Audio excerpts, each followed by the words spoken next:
Historical stories. आज हम आपको बताने वाले हैं एक ऐसे शख्स के बारे में जिन्होंने भारत की आज़ादी के लिए बहुत से बलिदान दिए हैं। जानते हैं इनकी पूरी जीवन कहानी।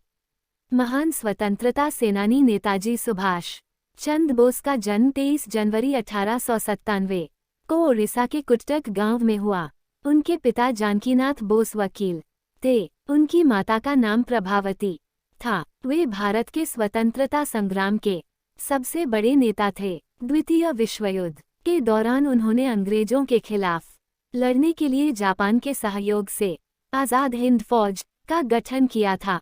नेताजी सुभाष चंद्र बोस द्वारा दिया गया जय हिंद का नारा भारत का राष्ट्रीय नारा है। सुभाष चंद्र बोस के मन में देश प्रेम, स्वाभिमान और साहस की भावना बचपन से ही बड़ी प्रबल थी। वे अंग्रेज शासन का विरोध करने के लिए अपने भारतीय सहपाठियों का भी मनोबल बढ़ाते थे। अपनी छोटी आयु में ही सुभाष ने ये जान लिया था कि जब तक सभी भारतवासी एकजुट होकर अंग्रेजों का विरोध नहीं करेंगे, तब तक हमारे देश को उनकी गुलामी से मुक्ति नहीं मिल सकेगी। जहां सुभाष के मन में अंग्रेजों के प्रति तीव्र घृणा थी, वहीं अपने देशवासियों के प्रति उनके मन में बड़ा प्रेम था।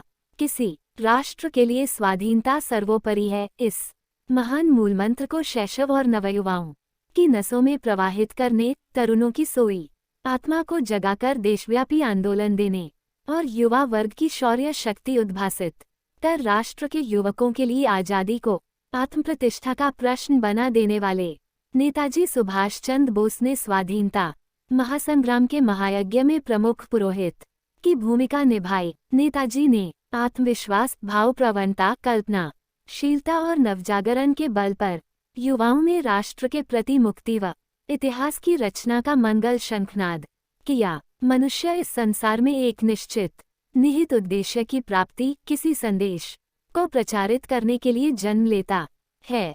जिसकी जितनी शक्ति, आकांक्षा और क्षमता है, वो उसी के अनुरूप अपना कर्म क्षेत्र निर्धारित करता है। नेताजी के लिए स्वाधीनता जीवन मरण का प्रश्न बन गया था। बस यही श्रद्धा, यही आत्मविश्वास जिसमें ध्वनित हो, वही व्यक्ति वास्तविक सृजक है। नेताजी ने पूर्ण स्वाधीनता को राष्ट्र के युवाओं के सामने एक मिशन के रूप में प्रस्तुत किया। नेताजी ने युवाओं से आह्वान किया कि जो इस मिशन में आस्था रखता है, वह सच्चा भारतवासी है। बस उनके इसी आह्वान पर ध्वजा उठाए आज़ादी के दीवानों की आज़ाद हिंद फौज बन गई। उन्होंने अपने भाषण में कहा था, विचार व्यक्ति को कार्य करने के लिए धरातल प्रदान करता है। उन्नतिशील शक्तिशाली जाति और पीढ़ी की उत्पत्ति के लिए हमें बेहतर विचार वाले पथ का अवलंबन करना होगा, क्योंकि जब विचार महान, साहसपूर्ण और राष्ट्रीयता से उत्प्रोत होंगे, तभी हमारा संदेश अंतिम व्यक्ति तक पहुंचेगा। आज युवा वर्ग में विचारों की कमी नहीं है, लेकिन इस विचार जगत में क्रांति के लिए एक ऐसे आदर्श को सामने रखना ही होगा जो विद्युत की भांति हमारी शक्ति, आदर्श और कार्य योजना को मूर्त रूप दे सकें। नेताजी ने युवाओं में स्वाधीनता का अर्थ केवल राष्ट्रीय बंधन से मुक्ति नहीं, बल्कि आर्थिक समानता, जाति भेद, सामाजिक अविचार का निराकरण, सांप्रदायिक संकीर्णता त्यागने का विचार मंत्र भी दिया। नेताजी के विचार विश्वव्यापी थे। वे समग्र मानव समाज को उदार बनाने के लिए प्रत्येक जाति को विकसित बनाना चाहते थे।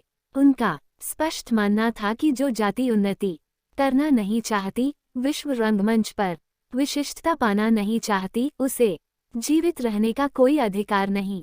नेताजी की आशा के अनुरूप इस जरा जीर्ण होते देश का यौवन लौटाने के लिए प्रत्येक व्यक्ति को आज दृढ़ संकल्प लेना होगा। बढ़ते जातिवाद, गिरते मूल्यों और टूटती परंपराओं, सभ्यताओं को सहेजना होगा। एक व्यापक राष्ट्रीय संगठन की स्थापना करनी होगी। अच्छे और बुरे की प्रचलित धारणा को बदलना होगा।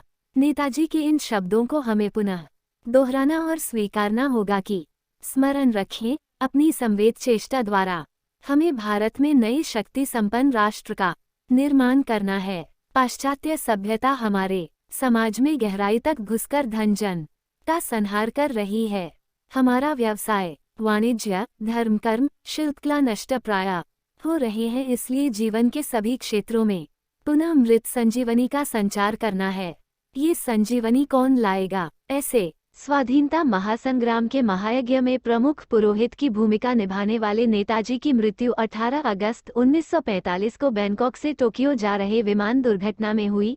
लेकिन क्या वर्तमान में मोबाइल, चैटिंग, सर्फिंग और एसएमएस में आत्ममुग्ध युवा नेताजी की प्रेरणा पुकार सुनने को तैयार है?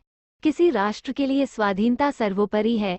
इस महान मूल मंत्र को जन जन तक पहुंचाने वाले नेताजी की मृत्यु का रहस्य आज तक बरकरार है। इस तरह के और भी महान लोगों को कहानी सुनना चाहते हैं तो हमारे चैनल हिस्टोरिकल स्टोरीज को सब्सक्राइब करें और बेल आइकॉन जरूर दबाएं, जिससे आपके पास नई नोटिफिकेशन आती रहे।